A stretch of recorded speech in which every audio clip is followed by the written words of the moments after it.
Hello, good morning, शुभ सकाळ. तर फायनली आमचा गोव्याला जायचा प्लॅन ठरलेला आहे. तर बऱ्याच दिवसापासून आमचं गोव्याला जायचं ठरलं होतं, पण बरेचसे प्लॅन कॅन्सल करून करून आता आम्ही गोव्याला जायचं ठरवले. तिकीट्स वगैरे बुक झालेत आणि महत्त्वाचं म्हणजे हा प्लॅन आम्ही ॲट द मोमेंट ठरवला होता, म्हणून बरेचसे शॉपिंग्स वगैरे आमचं राहिलं होतं आणि ऑनलाईन शॉपिंग करायला तर अजिबात वेळ नव्हता.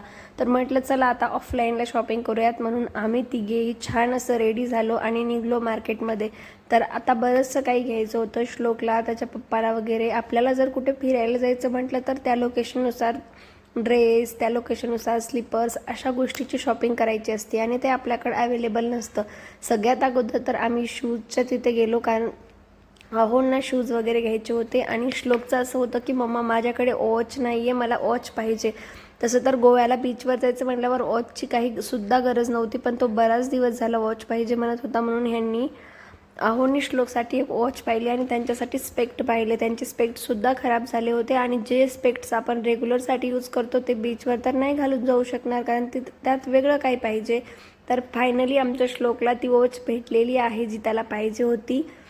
तर ही लाईट वॉच होती, खूप जास्त सुंदर आणि त्याला तर खूप जास्त आवडली. तर म्हटलं चला मुलांच्या हौशीसाठी आपण घेऊयात, मुलांना तर टाईम वगैरे काही कळणार नाही आणि महत्त्वाचं म्हणजे त्याला लगेच घालायची सुद्धा होती. तो खूप एक्सायटेड होता.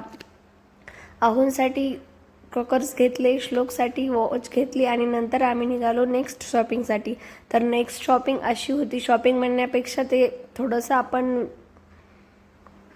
रिपेअरसुद्धा म्हणू शकतो. तर माझं गोल्डचं जे शॉर्ट गंटला आहे तर ते थोडंसं श्लोकने ओढलं म्हणून तुटलं होतं.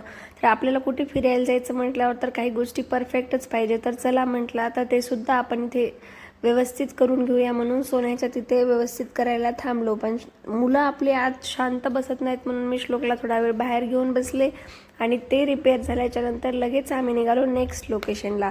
तर आता आपल्याला फिरायला जायचं आणि ते पण मुलांना घेऊन जायचं म्हटल्यावर तर थोड्याफार स्नॅक्सच्या गोष्टी आपल्याजवळ नक्कीच पाहिजे, म्हणून आम्ही सरळ गेलो मॉलमध्ये आणि तिथनं काहीशा गोष्टी घेतल्या. परत काही गोष्टी आमच्याकडं सनस्क्रीन वगैरे ॲट द मोमेंट नव्हतं, म्हणून ते आणण्यासाठी आम्ही सरळ गेलो. आणि इथे सुद्धा आमच्या अहोचे कॉल नाही संपत आहेत.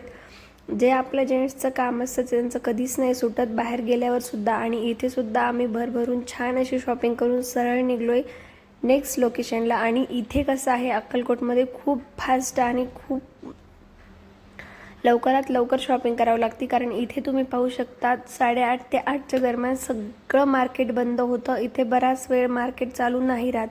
त्यामुळे म्हटलं चला फास्ट शॉपिंग करून घेऊयात, कारण आपल्याला उद्यासुद्धा अजिबात वेळ भेटणार नाही.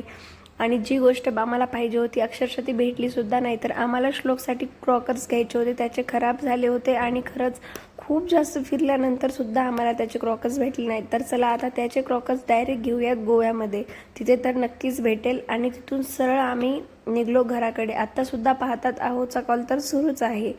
आपण जर जेंट्सला कुठे घेऊन जायचं म्हटलं तर त्यांना त्यांच्या कामासोबत किंवा त्यांना त्यांच्या कॉलसोबत असं एक्सपेक्ट करूनच घेऊन जावं लागतं. तर असा होता काहीसा आमचा छोटासा शॉपिंगचा व्लॉग. तर पुन्हा भेटूयात नेक्स्ट पॅकिंगच्या वगैरे आणि तिथे एन्जॉय केलेल्या व्लॉगसोबत. तर माझे समोरचे व्लॉग पाहायला अजिबात विसरू नका. आणखी भेटूयात नवीन व्लॉगसोबत. तोपर्यंत बाय.